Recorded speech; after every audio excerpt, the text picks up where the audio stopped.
estoy muy feliz de que hoy podemos encontrarnos nuevamente aquí en tu espacio Amazing Grace. Te recuerdo que estamos estudiando la guía para el estudio de la Biblia de la lección de la escuela sabática para el tercer trimestre de este año 2025. Estamos estudiando el libro del Éxodo y ya estamos en la 9ª lección y hoy vamos a estudiar la lección que tiene por título El Código del Pacto. Ya estamos en la 9ª lección cuyo título es Cómo vivir la ley. Hoy vamos a hacer el estudio para el día domingo 24 de agosto. Entonces vamos a orar para dar inicio a la lección. Oh Señor Dios y Padre nuestro que estás en el cielo, alabado, glorificado y honrado sea tu nombre. Oh Dios, aquí estamos delante de ti agradecidos por tus bondades, por tu misericordia y por tu inmenso amor. Te pedimos perdón, oh Dios, por nuestros pecados y clamamos por tu Santo Espíritu para que sea Él quien tome el control de nuestras vidas. Ayúdanos, oh Padre, a seguir adelante y que tu Santo Espíritu sea el que dirija y sea el maestro en esta lección. Lo decimos con el perdón de nuestros pecados en el nombre de Jesús. Amén y amén. Bueno, mis hermanos, el código del pacto. ¿Okay? Recordemos que estudiamos la semana pasada la ley en el Sinaí.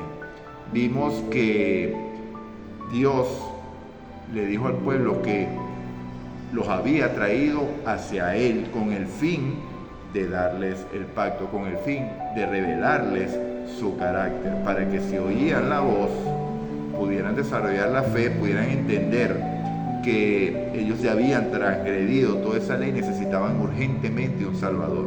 Ya les había presentado previamente el Salvador, los había estado acompañando durante todo el viaje, manifestado por medio de la nube, la columna de nube, la columna de fuego.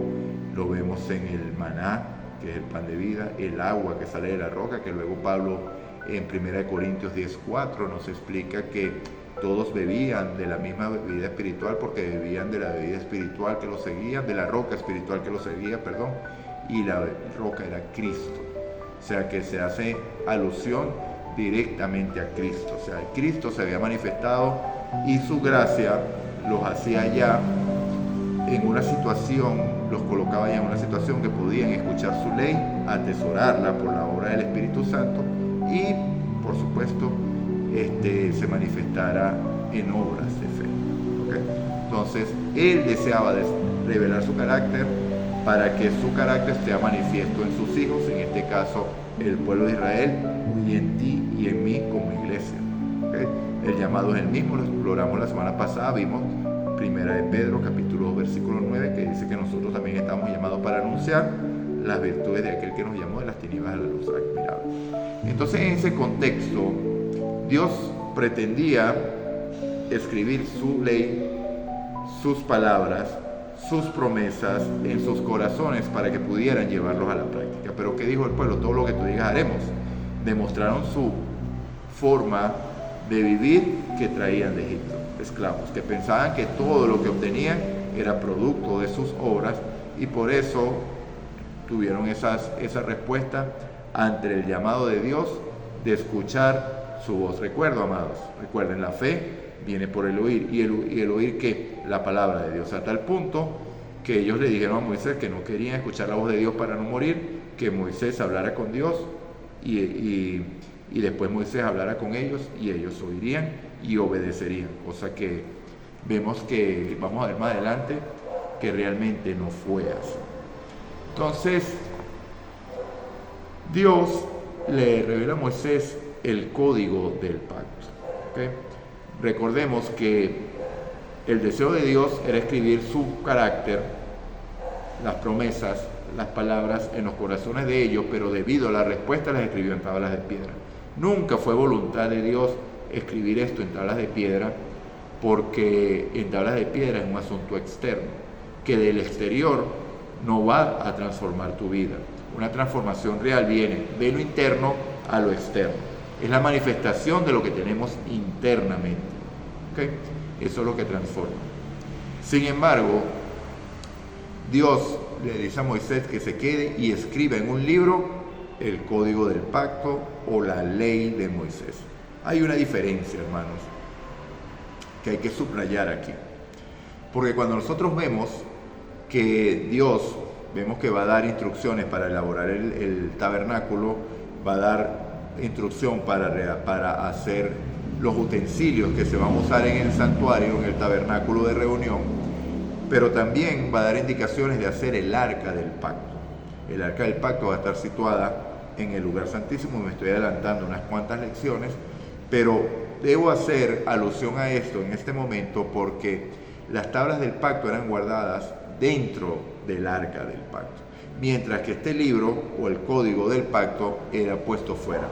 Era un documento solemne porque venía dado de la boca de Dios, pero escrito por Moisés. En cambio, las tablas de la ley, producto de la respuesta del pueblo ante el pacto eterno, fueron escritas en tablas de piedra, y Dios las guardó dentro del arca del pacto, manifestando que era lo que Él quería guardar dentro de ellos, porque el arca del pacto representa el lugar especial donde mora Dios, donde Dios se manifiesta en el lugar santísimo, y todo esto del arca del pacto representa tu corazón y el mío. Y entonces Dios guardó especialmente sus 2 tablas de piedra allí, porque esa es la enseñanza que quería dar al pueblo. Pero el código del pacto, yo pienso que sí estaba en los planes de Dios incluirlos ahí en el Sinaí para Moisés. ¿Por qué?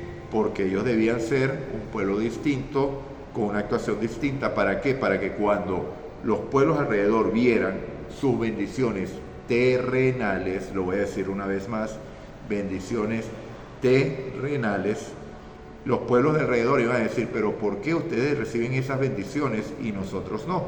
Y ellos sencillamente le iban a decir, porque nuestro rey es Dios y bajo sus leyes vivimos.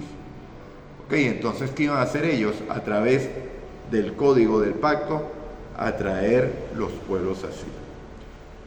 Su testimonio debería ser un testimonio de amor, porque la ley, el carácter de Dios, debió haberse ido grabado por el dedo de Dios en sus corazones, cosa que ellos no permitieron. Y les recuerdo que la base del amor, porque el que no ama no ha conocido a Dios. El carácter de Dios es amor, la base del amor es la libertad. Entonces, por lo tanto, Dios no te obliga a aceptar.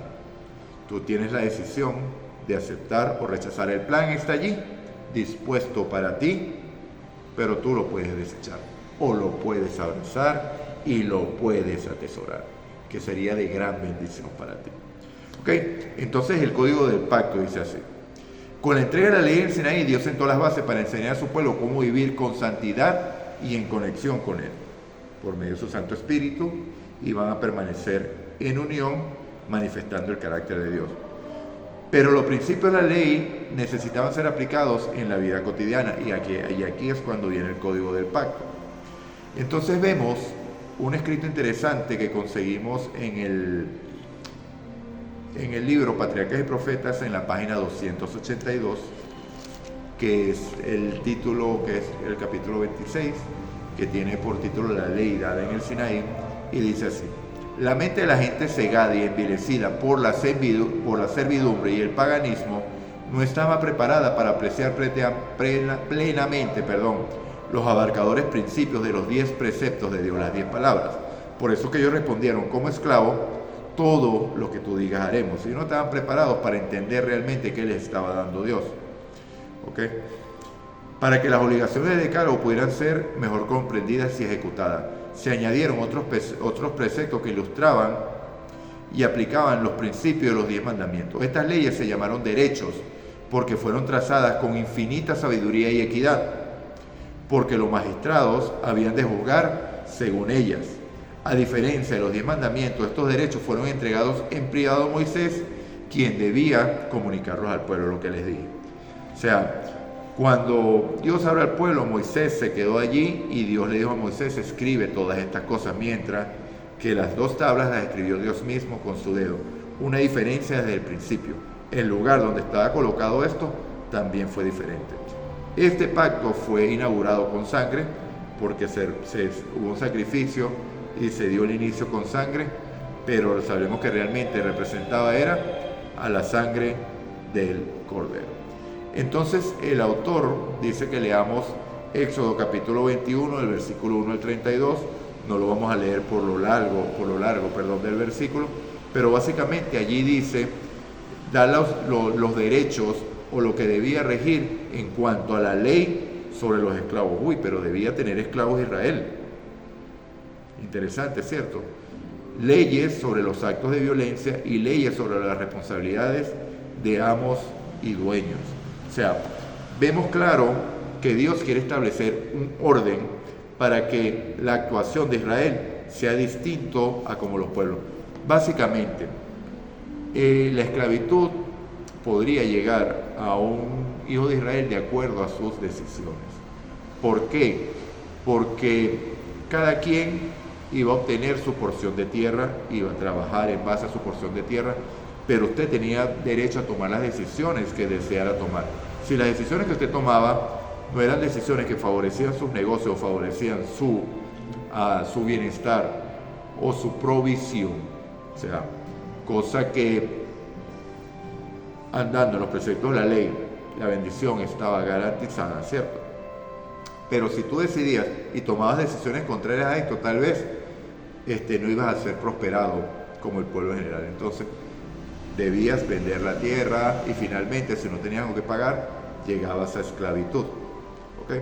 Entonces, pero lo maravilloso de esto es que Dios establece las leyes que los esclavos debían ser tratados de manera especial, debían tener descanso y la esclavitud no iba a ser para siempre. Mientras que en el mundo secular o pagano, el que era capturado como esclavo, era capturado como esclavo para siempre, a menos que su amo decidiera liberarlo. O sea, quedaba a merced del amo y de sus decisiones. Pero para el pueblo de Israel no iba a ser así, porque los esclavos iban a ser liberados, iban a servir 6 años y el 7º año venía su liberación. Okay, en cuanto a los actos de violencia, dice, o sea, que cada quien es responsable de lo que hacía y se establecían leyes. Por ejemplo, si alguien entraba a robar a la casa de alguien y esa persona que entraba a robar era muerto, la persona que había matado a esta persona que entró a robar no era culpable de la sangre de esta persona. O sea, esos son los principios. Lo invito a usted a leer el capítulo 21 del libro del Éxodo completo. Aquí dice que hasta el 32, pero lo invito a que lo lea completo hasta el versículo 36 para que vea la diferencia de las leyes que pretendía establecer Dios para hacer diferencia entre los paganos y su pueblo real y su pueblo verdadero. ¿Okay? Porque tenía como base la justicia de Dios. ¿Okay? Entonces vemos, el código de pacto se encuentra registrado en varios capítulos. Lo vamos a ver desde el capítulo 21 del Éxodo hasta el capítulo 23 y el versículo 19. Todos estos reglamentos y leyes fueron promulgados para detener la avalancha del mal y construir una sociedad ordenada. ¿Okay? Es para refrenar en parte esa naturaleza pecaminosa, para que tú tuvieras un código de conducta en el cual pudieras actuar no conforme a lo que te dice tu carne, a lo que te dice tus deseos, sino actuar conforme a justicia y a equidad. ¿Qué sería de hoy, de este mundo, si no existieran estas leyes? Si cada país no tuviera una constitución y leyes que refrenaran la maldad, ¿cómo sería vivir en una sociedad tal? Entonces vemos que todas esas leyes de los países actuales, leyes de convivencia, tienen en sí una base en el carácter de Dios. Dios influyó en el hombre para que hubiera orden, porque si no fuera así, viviéramos en una total anarquía. Vemos en la historia, ¿verdad? En poblaciones o en etnias que no tenían ese tipo de leyes, sino que tenían sus propias leyes, que también las hay, leyes de ética, porque Dios siempre va a inspirar a la gente, aún sin haberlo conocido, porque cuando leemos el libro de Romanos, capítulo 1, capítulo 2, vemos que no hay excusas para no conocer a Dios, porque Dios se manifiesta a todos por medio de su creación. Entonces vemos que las etnias principalmente, que no han gozado de una civilización, adoran a las cosas de la naturaleza, porque no han entendido realmente que hay un creador. Pero Dios se manifiesta a ellos a través de estas cosas para que no tengan excusa de que no conocieron a Dios. Entonces Dios se manifiesta a todo ser y los inspira a hacer leyes, pero por supuesto, si no hay una conciencia real, tal vez estas leyes no basadas en la justicia plena de Dios, son basadas en costumbres y tradiciones de hombre y pueden incluir cosas como el sacrificio humano, como la competencia. Vemos en la historia de los incas, de los aztecas, vemos esas cosas que hacían, cómo habían sacrificios, cómo habían situaciones realmente que eran violentas entre ellos y para ellos era normal el dominar otra tribu y acabar con todo. O sea, para ellos era una situación normal. Entonces, ¿qué tal si hoy no hubieran leyes que regularan las relaciones entre usted y yo? Bien lo dice la palabra del Señor, escrita por medio de Pablo en Romanos creo que 14 o 2, que no en vano el poder civil tiene la espada. O sea, porque Dios le otorgó esa espada para que pudiera castigar a los transgresores de la ley. Pero la potestad de ello, ya lo vimos anteriormente, está en la segunda tabla de la ley, la que regula las relaciones horizontales. ¿Okay? En la relación vertical con Dios, que es su adoración, hay ninguna ley humana, ninguna tradición tiene cabida. ¿Okay? Entonces, sigamos. Las leyes acerca de la esclavitud eran especiales y no deben confundirse con la perversa práctica de la esclavitud moderna o medieval. Los esclavos hebreos eran protegidos y valorados. En las sociedades modernas y medievales, los siervos y los esclavos eran propiedad de sus dueños, quienes podían hacer con ellos lo que quisieran. A diferencia de ello, las leyes bíblicas regulaban la servidumbre de manera diferente, pues ella estaba limitada a 6 años. Esto lo puede ver en Éxodo 21, 1 y 2, y también en Jeremías capítulo 34, versículos 8 al 22. En el 7º año los esclavos debían ser liberados, a menos que quisieran permanecer al servicio del amo. Una vez más, la decisión individual. O sea, Dios te da la capacidad de decidir servirle o no servirle. Dios pone en tus manos la decisión, pone en tus manos la vida y la muerte, la bendición o la maldición. Y Dios te recomienda, escoge pues la vida para que vivas tú y tu descendencia después de ti. Y ese es el llamado que hacemos aquí hoy.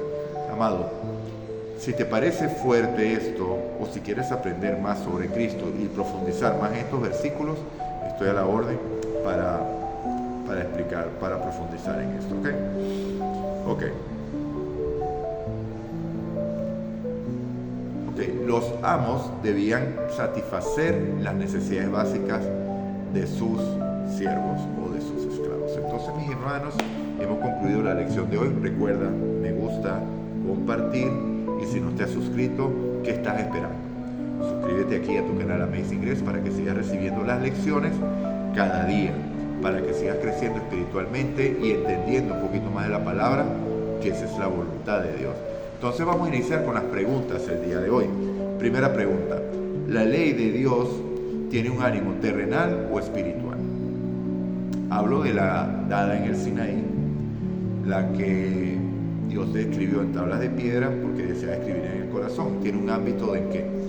¿Terrenal o espiritual? Segundo, ¿la ley de Moisés, los preceptos, tiene un ámbito espiritual o terrenal? Aquí te recomiendo que leas Deuteronomio capítulo 6 versículos 1 al 3 para que puedas responder. Y la anterior, la respuesta la consigues como lo estudiamos el día de ayer en Romanos capítulo 7 versículo 14. Pregunta número 3. ¿Qué sucedería si el pueblo de Israel cumplía con todos los preceptos y leyes y los ponía por obra? ¿Qué sería? Un pueblo distinto. Cuarta pregunta. ¿Qué hacían las naciones vecinas con los esclavos?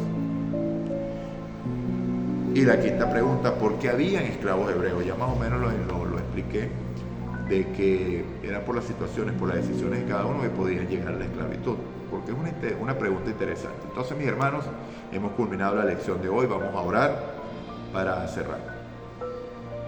Señor Dios y Padre nuestro, alabado, glorificado, exaltado, engrandecido sea tu nombre en el universo, oh Dios. Te damos las gracias por este día, gracias por tu amor y bondad, gracias por su misericordia, gracias por ese amor incomprensible para con nosotros. Gracias, oh Padre, por el aire que estamos respirando, gracias por el agua, gracias por los alimentos, Te pedimos perdón por nuestros pecados, oh Dios, y si pedimos, tenemos una petición, pedimos más de tu Santo Espíritu. Y hoy voy a hacer una petición especial también, en nombre de todos los hermanos que están viendo la lección. Te vamos a pedir, danos un alma para predicarle y para que pueda ser salva por el poder de tu gracia, Señor. Ayúdanos y guíanos para la predicación de tu Evangelio, para que tanta maldad existente hoy en el mundo pueda ser mitigada, Señor, y tú puedas venir pronto y este mundo pueda ser recreado, Padre. Toda la honra y la gloria es tuya, Dios. Nuevamente te pedimos perdón por nuestros pecados y que nos limpies de toda maldad, y lo decimos en el nombre de Jesús. Amén y amén. Recuerda, mi hermano, si escuchas hoy su voz, no endurezcas tu corazón como en la provocación. Maranata, Cristo viene. Dios te bendiga.